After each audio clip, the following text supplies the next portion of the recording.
Je sais que lors d'une des dernières émissions qu'on a fait ici, on a déjà parlé de suites, mais c'était des suites qui n'existaient pas. Là aujourd'hui, on va évoquer un type de sujet que j'aime beaucoup parce que c'est lorsque l'élève dépasse le maître.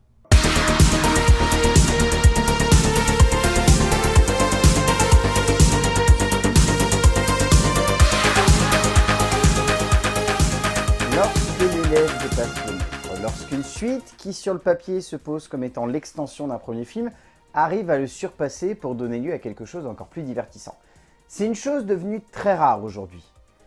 C'est plus la hype qui arrive vraiment à construire une suite de nos jours. Je prends par exemple les Disney, les films du MCU, les Star Wars. C'est vraiment la hype qui construit l'envie de voir ce que ça pourrait donner juste après. Ça n'est pas vraiment le film en lui-même. Et c'est ça qui est un petit peu dommage. Or, à une époque, pas forcément si lointaine au vu des films que je vais vous annoncer, mais à une époque, c'est avéré qu'il y avait des suites qui arrivaient à dépasser leur aîné par le biais de leur qualité et surtout par le biais simplement de ce qu'ils proposaient à la base. Et c'est ces suites-là que j'ai envie d'évoquer aujourd'hui parce que mine de rien, il n'y en a pas beaucoup des suites qui ont réussi à dépasser l'aîné. Alors, j'ai imposé une règle à cette vidéo. Ces suites, c'est forcément un deuxième volet qui arrive à surpasser le maître. Il y en a certains que j'ai pas pris parce que ça me semblait être des exemples obvious. Il y en a d'autres que j'ai pris parce que c'est des exemples obvious, mais personnellement ce sont des films que j'aime beaucoup. Donc du coup, les choses sont placées. Passons tout de suite à la première suite qui a su dépasser son aîné. On va commencer doucement avec un film que je pense vous connaissez forcément, qui a su montrer que un bon concept tient un film, mais qu'arriver à le transcender, ça rend la suite encore meilleure. Parce que lorsqu'en 1991, James Cameron livre au monde Terminator 2, le jour du jugement, il livre un sacré monument de 7e art. L'histoire, pour ceux qui n'ont pas vu le film, suite aux événements du premier long métrage, Sarah Connor est donc persuadée qu'un Terminator va arriver, mais elle est dans un asile de fous, et à côté on va suivre son fils John Connor, qui va voir un nouveau Terminator débarquer, sauf que ce premier Terminator n'est pas là pour le tuer, il est là pour le défendre contre un autre Terminator. C'est une idée très intéressante parce que c'est typiquement le genre de truc qu'on dirait aujourd'hui, c'est bigger and louder. C'est plus gros et plus fort. Dans le sens où, au lieu d'avoir un seul Terminator, on en a deux. Mais ce qui est intéressant, c'est de jouer un contre-pied. Et ce contre-pied peut sembler très simple, mais pour moi, c'est ce qui fait l'immense qualité de ce Terminator 2. Terminator 2, c'est un film qui arrive à prendre l'idée de base du premier, à jouer avec tout ce que l'on pourra attendre de ça, et à donner lieu à un long métrage qui, véritablement, nous embarque de bout en bout. C'est un pur divertissement. C'est le genre de divertissement qui arrive à la fois à conquérir le grand public, mais également à conquérir les fans de cinéma de genre, à livrer un bon actionneur qui fait bien les 90, à avoir une super ambiance, une super musique, enfin, tout est là en fait pour être encore mieux que le premier. Et c'est assez impressionnant parce que sur le papier, cette suite, qui arrive quand même un paquet d'années après le premier long métrage, aurait pu vraiment se poser comme l'espèce d'objet qui sort un peu de nulle part.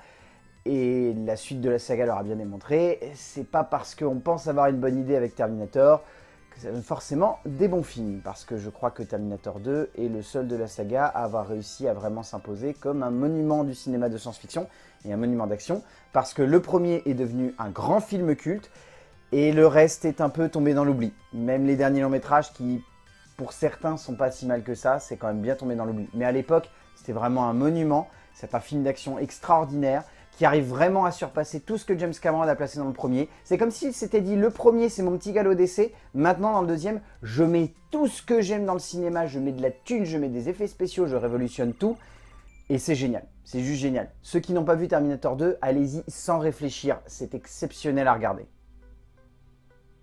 La deuxième suite dont je vais vous parler, pour certains, elle est moins bien que le premier. Personnellement, j'ai un bon ami qui dernièrement m'a rappelé que Wayne's World 2 était quand même bien plus fun que le premier. Ce à quoi je l'ai rematé, et oui, j'affirme, Wayne's World 2 est plus fun que le premier. Pour les puristes, ça ne sera pas considéré comme la suite qui dépasse le premier long métrage. Pour moi, ça y arrive parce qu'on retrouve exactement la sève du premier. Le seul truc qui peut manquer, si vous le regardez en VF, c'est le fait que les nuls n'aient pas participé à la VF du deuxième. Donc ça se ressent. Mais si on le regarde en VO, le 2 est vraiment une extension complètement survoltée et surdynamité du premier. L'histoire, pour faire extrêmement simple, après avoir réussi à envoyer chier le monde de la télé, et maintenant Wayne et Garth vont envoyer chier le monde de la musique. Voilà. Je vais résumer simplement parce que je vois pas l'intérêt de rentrer trop dans les détails pour éviter de trop vous en dire. La seule chose que je peux vous dire, c'est que Wayne's World 2 se place vraiment comme un objet de cinéma qui arrive à être drôle, à être divertissant, à être jubilatoire, à être jouissif, à ne jamais se contenter simplement d'être une extension du premier, mais à se dire que le premier était sympa. On se marre bien, on s'éclate bien, c'est la fête, etc. Méga teuf. Là, c'est la giga teuf. Donc il faut que ça soit encore plus allumé, il faut que ça soit encore plus pété, il faut qu'il y ait n'importe quoi à l'écran, il faut que ça soit complètement dynamité. Donc on a exactement l'exemple de ce qu'on a pu avoir par exemple sur Terminator 2, Bigger and Louder. Mais là, je dirais plutôt qu'on devrait qualifier ça de Bigger and Louder, plus grand et plus drôle. C'est vraiment ça, Wayne's World 2. C'est vraiment l'optique de vouloir amener plein de caméos, avoir des seconds rôles complètement pétés, enchaîner des séquences qui sont complètement déjantées et allumées, avoir des espèces d'instants où on a une maquette d'avion qui va passer devant l'écran et on va se dire « Oh bah oui, bon, c'est complètement con, mais oui. » Et c'est ça en fait qui marche dans Wayne's World 2. C'est ce côté complètement déjanté qui arrive à se mixer avec une envie de vouloir être divertissant, mais être divertissant en mode sale gosse. Et c'est ça qui rend ce film fun. Ouais, ok, pour les puristes, le premier reste le premier. Et il n'y a vraiment pas moyen de le déloger. Mais le deuxième a tellement cette sève de pur délire qui se voulait vraiment à milieu du premier long métrage que on ne peut que tomber amoureux de ce deuxième. Donc ouais, pour moi, le deuxième dépasse le premier Wayne's World. Le troisième film dont je vais vous parler, clairement, il a pris le premier. Il s'est dit c'est bien, mais c'est pas suffisant. Faut en faire encore plus des caisses. Faut que ça soit un immense défouloir. C'est ce que s'est dit Gareth Evans lorsqu'il a réalisé The Raid 2, ou en version originale The Red Barrandal, qui est un monument d'actionneur complètement survolté, qui a quand même réussi à frôler l'interdiction aux moins de 18 ans en France. Ce que je tiens à dire est rare, mais au-delà de ça, démontre bien que le film a envie d'aller jusqu'au bout de son ambition. L'histoire, pour faire très simple, on reprend Rama quasi à la fin du premier long métrage, après donc le raid sur cet immeuble dont il est sorti vivant. Et en gros, tout le film va le montrer en train de s'infiltrer dans la mafia de la ville où il se trouve pour y déloger le meurtrier de son frère. L'idée est simple. Mais bordel que c'est satisfaisant comme long métrage. C'est le genre de film devant lequel je me suis dit « Ah, j'ai adoré le premier, j'ai surkiffé, je trouvais ça fun, c'est trop bien ». Je me suis posé devant le deuxième et j'ai dit « Bon, j'en attends un peu, mais de là à imaginer que ça va être meilleur que le premier, ça me semble difficile. » Et ben, waouh! Je suis ressorti, j'étais complètement sur le cul. Le film est survolté. Mais quand je dis survolté, c'est que ça faisait longtemps que je ne m'étais pas autant éclaté devant un long métrage d'action. Et même encore aujourd'hui, je recherche un autre film du genre qui arrivera à autant me divertir. Parce que c'est bien de parler de John Wick 3 ou de John Wick 2 ou de Nobody, etc. The Raid 2, on a des frissons tout du long du film tellement les séquences d'action sont impressionnantes. Et quand je dis impressionnantes, c'est-à-dire que les mecs se foutent des patates, mais alors vraiment des patates que dans John Wick, si on foutait des patates comme ça, John Wick il finirait avec une gueule tuméfiée et à la fin on le reconnaîtrait même pas Keanu Reeves. Là c'est juste saisissant et ce qui est génial c'est que Gareth Evans, il n'est pas uniquement dans la surenchère de l'action, il arrive à créer des persos secondaires, mais il y a une meuf qui se balade avec un marteau non-stop accompagnée d'un autre gars. Mais ces deux personnages, je les adore, je voudrais presque un film que sur eux, tellement leur duo fonctionne hyper bien. Et tout le film est fait comme ça. Tout le film est un espèce de Scorsese sous acide, complètement déjanté, qui se voudrait hyper dark, hyper noir, hyper premier degré, mais putain qu'est-ce que ça marche!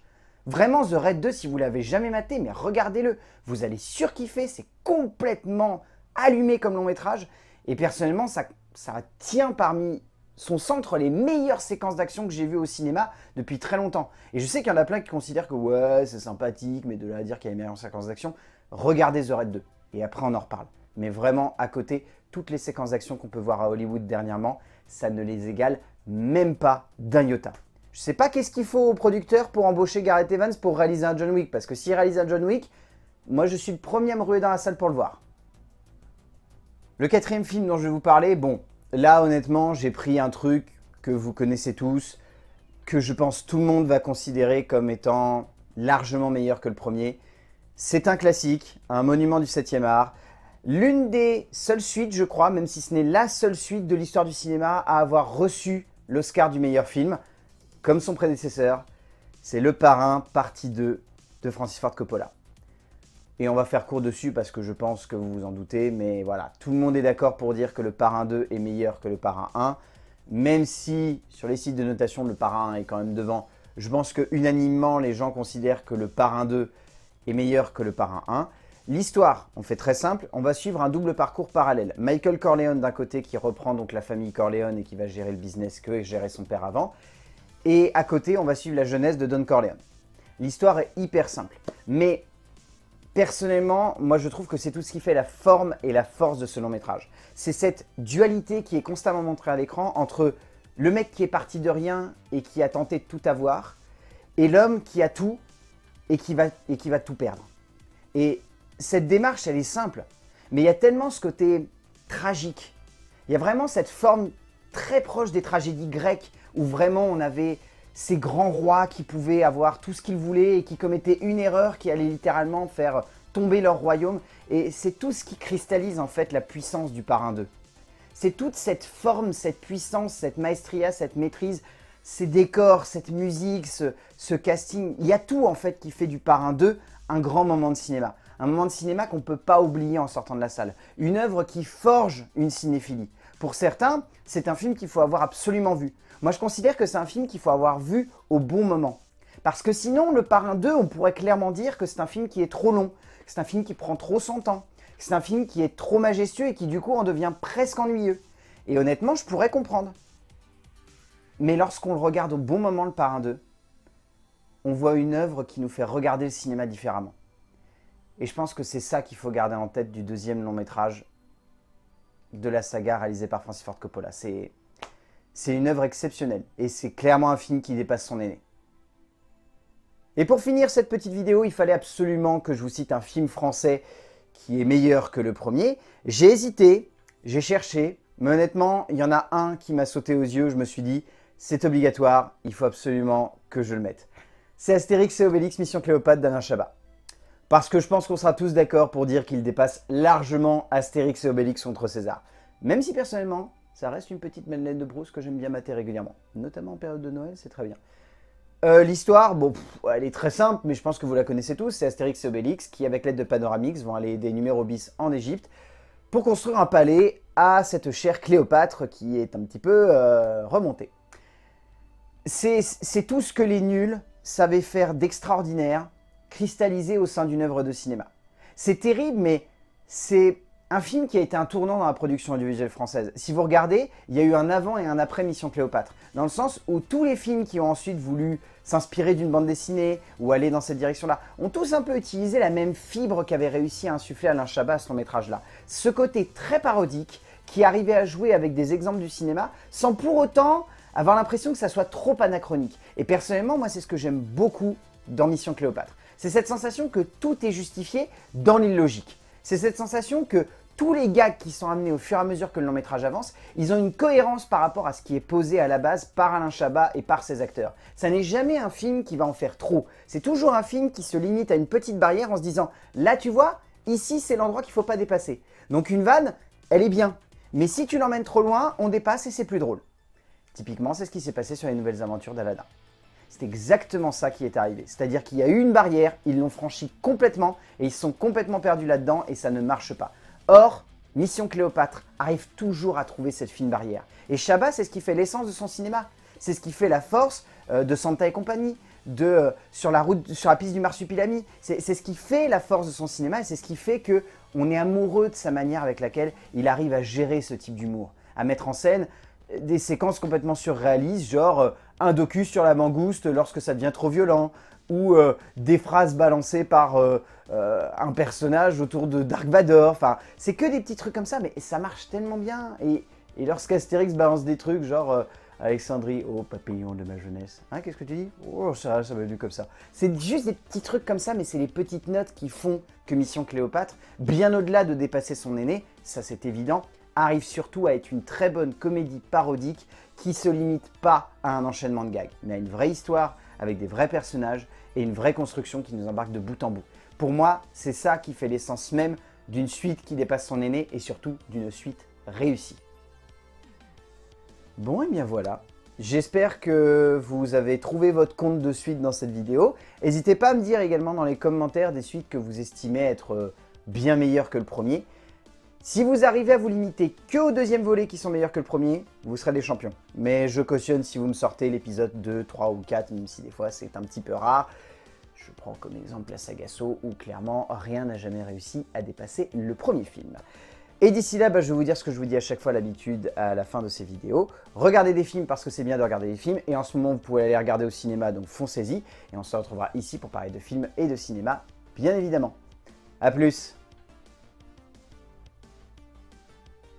Bon, et oui, je sais, tout le monde va me gueuler dessus. J'avais pensé à mettre Mad Max 2 dedans. Mais pareil, je me suis dit que c'était un peu trop obvious. Et que honnêtement, le premier reste quand même très très bon. Le 2 a une démarche différente. Donc voilà. C'est un choix particulier.